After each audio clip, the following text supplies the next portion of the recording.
¿y cómo ves el tema del dólar que explotó esta semana? Está cerrando a 3.50. ¿Qué te parece? ¿Sigue subiendo? Bueno, ahí siempre la variable del dólar blue, sobre todo, Sí. termina siendo el termómetro de la economía que tenemos todos. Es la variable por la cual tomamos decisiones de si vamos a abrir un negocio, si nos vamos a ir de viaje, si vamos a comprarnos algo, un electrodoméstico, si vamos a cambiar el auto. Todo eso lo tomamos en la variable dólar. Por eso es muy importante, porque termina replicando en toda nuestra realidad.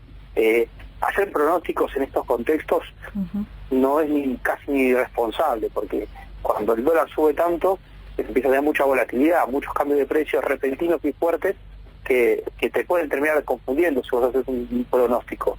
Lo que sí, o sea, hay que entender que, o sea, que estamos en un contexto muy malo, que puede pasar cualquier cosa. Continuamos en el cíclico, Ibi, y obviamente tema que la semana entera fue esto, no solamente el día a día, sino que lo que fue toda la semana consumida prácticamente por las noticias económicas, por el dólar, por la inflación, por lo que venimos tratando semana a semana. Y está del otro lado para explicarnos un poco mejor todo este fenómeno, lo que está sucediendo y lo que sucederá seguramente de aquí en adelante, el señor Ramiro Marra, economista, también legislador, lo conocen todos, para charlar con nosotros. Ramiro, buen día. Acá Ivana Vial y Lucas Mella te saludan. ¿Cómo estás? ¿Cómo están? Muchísimas gracias por el llamado. ¿Cómo están ustedes? Bien, muy bien. Gracias por atendernos. Bueno, a ver, obviamente son millones las cosas de las cuales podemos hablar, porque lamentablemente hay para hablar de un montón de temas de la economía, pero obviamente, bueno, uno de los fenómenos de la semana fue la crecida del dólar, ¿no? Esta subida impresionante del dólar desde ya un número elevado que teníamos, como se fue Martín Guzmán, si querés englobar el mes de julio, con más de 100 pesos ya de subida. ¿Qué escenario, qué significa esta subida, digamos? ¿Cómo la podemos interpretar? Bueno, todo esto era previsible, todo esto lo se venía planteando. Empezó hace un mes, antes de la salida de Martín Guzmán, con un pequeño movimiento financiero, que un pequeño movimiento financiero hoy en la Argentina es tirar un fósforo y que se incendie todo. Y eso fue lo que terminó pasando. Después vino la crisis institucional, donde no consiguieron un ministro que tendría las capacidades para resolver esta crisis, y se aceleró aún más toda esta crisis cambiaria, económica, financiera, institucional y política. A ver, estamos hablando de esta cuestión, digamos, vos decís que se veía venir de antes, que la cuestión esta fue una movida, digamos, que se veía venir y que no, digamos, no tiene que ver necesariamente con la salida del ministro. No, la salida del ministro fue una consecuencia de una crisis que se venía viendo hace tiempo en la Argentina. Sí. O sea, lamentablemente ahora lo que estamos viendo es la aceleración de algo que se venía planteando, que iba a pasar en algún momento. Podría pasar ahora, o podría pasar dentro de un mes o dentro de 3 meses. Pero no era un segundo semestre donde seguramente las cosas iban a estar mal. Sí.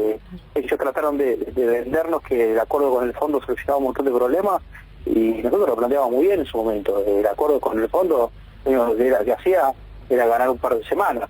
Y bueno, ahora estamos sufriendo las consecuencias, y siguen cometiendo errores de no tomar las medidas necesarias para poder empezar a ordenar la economía argentina, que hace tantos años, casi décadas, que está destrozada. Claro.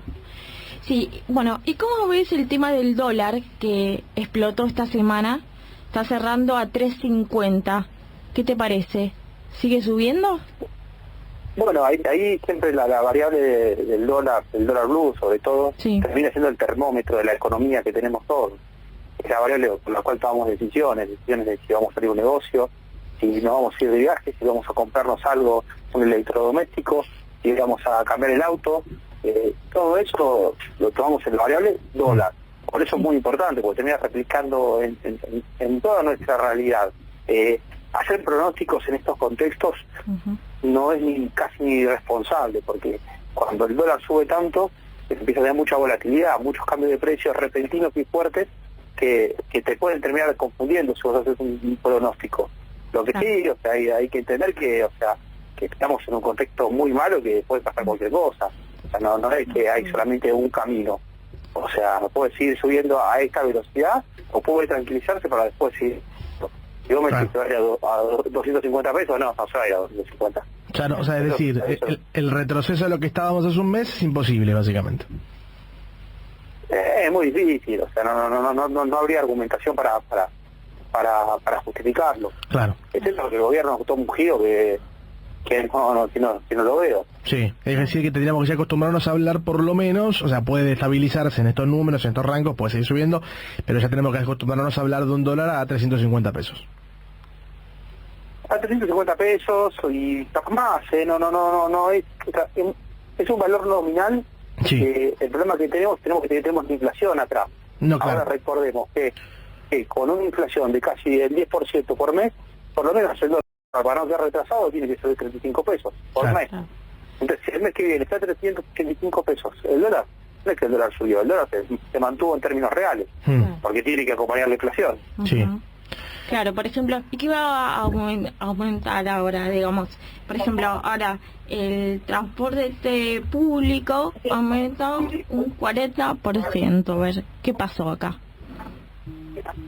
Bueno, eso son las otras variables que están totalmente desalineadas en Argentina, o sea, que son cuestiones que están muy retrasadas, que se tienen que acomodar, que meten más presión sobre la inflación y que, por supuesto, meten más presión sobre el dólar, y así empieza a haber un círculo vicioso. Porque ¿desde dónde empieza todo eso? Todo eso empieza desde el momento donde se hace emisión monetaria que genera inflación, y la estrategia que tienen los gobiernos para no aceptar los errores que cometen es contener los precios. Esto vale tanto cuando las cosas no valen eso. Las cosas valen lo que determina el mercado que valen, lo que yo estoy dispuesto a pagar y lo que alguien está dispuesto a venderme ese servicio. Sí, y Ramiro, digamos, para estabilizar una situación como esta, ¿qué tipo de medidas tendrían que llevarse adelante?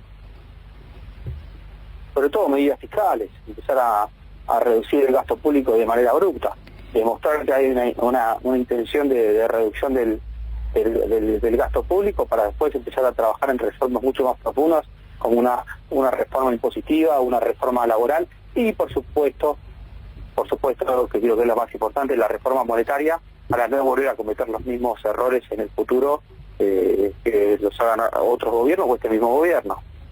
Que no tengan la alternativa del Banco Central para justificar sus errores. Teniendo en cuenta también los cambios que se vinieron en el gobierno en cuanto a funcionarios, hoy sé que faltan hace poco tiempo y entiendo la mirada crítica, pero digamos, ¿cómo podríamos analizar la gestión de Batakis hasta ahora? Pésima, desastrosa, como lo que se esperaba. Lo que pasa es que como no había expectativas y tampoco es, o sea, tampoco sorprende y tampoco hay tanto enojo, porque la verdad que igual que la de Guzmán, un desastre. Y la cuestión del Fondo Monetario, de la cual se discutió tanto en el sentido de como el principal de los problemas de la Argentina, o por lo menos desde el punto de vista político, no lo han puesto así. Digo, en el último tiempo la discusión quedó un poco corrida hacia atrás porque está toda esta cuestión del dólar y también la deuda en pesos, pero ¿qué va a terminar pasando con el Fondo Monetario? Porque claramente las metas que tenían, digamos, arregladas a este ritmo van a ser imposibles de cumplir. Es un problema más del fondo que el nuestro ahora. Nosotros tenemos problemas mucho más grandes que el fondo, lamentablemente. O sea, está bien la pregunta. El tema es que, o sea, el fondo, mirá, tenemos problemas, o sea, el fondo al fin y al cabo fue cómplice de todo esto. Entonces, no sé si es el problema, nosotros le debemos a ellos, nosotros no. Sí, o sea, que decir que el fondo mismo va a ser consciente de, digamos, como vos dijiste, la cuestión de la complicidad, digamos, no van a ser los que más reclamen en el sentido de que entienden su rol. No van a reclamar, pues si, o sea, si la plata no está, no está. Claro. Las soluciones están, no están. O sea, ¿cuál es la presión política que puede meter el fondo? Y bueno, está bien, ahí tendrá que articular también la política internacional, donde este gobierno también falla.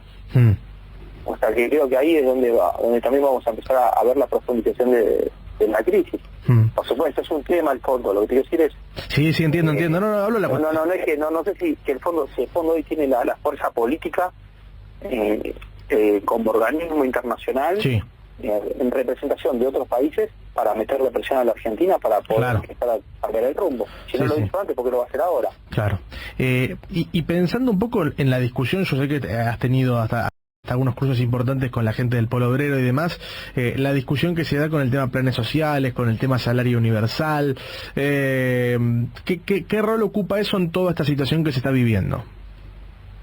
Bueno, yo creo que acá la discusión la discusión con el Polo Obrero no fue, digamos, por los planes sociales. Sí. O sea, creo que hay una discusión que es anterior, que es el tema del delito que cometen al cortar las calles, el delito que cometen al ser intermediarios que se quedan con un porcentaje de esos planes sociales, como ellos mismos lo dieron a conocer, y que lo hagan todo de forma visible, y aparte lo comuniquen como si fuera algo que sea correcto.